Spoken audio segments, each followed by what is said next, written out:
Talk to me a little bit about that transition from the segregated ball teams to that integrated ball team and how it really impacted the Black community.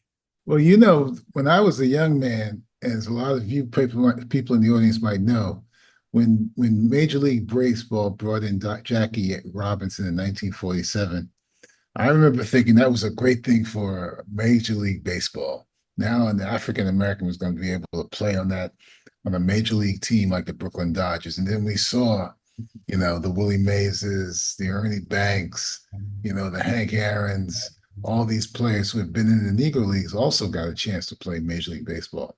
But I didn't know back then the impact it was going to have on the Negro Leagues economically and socially, and culturally. The fact that when people like Jackie Robinson and Larry Doby and Don Newcomb, when they left the Negro Leagues and went to the major leagues, it left an economic hole for these Negro League teams.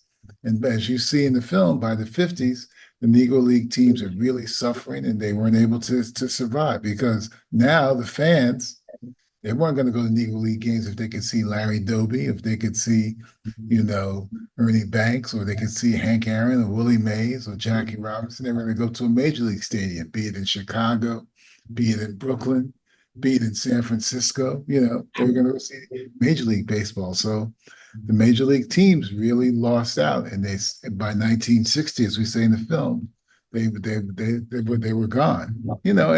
It's this complicated thing about American history. We lived through the horrors of Jim Crow and segregation, and we're fighting in the 50s for in the 30s, 40s, and 50s for our rights through civil rights with Dr. King and others. And the Civil Rights Act in 64, the Voting Rights Act in 65, we're getting a place at the table. But when Black people, people who were doctors and lawyers and business people who left the Black community suffered, just like the Negro League suffered. So it's sort of a catch-22. We wanted equality, but then you got to ask yourself, at what price?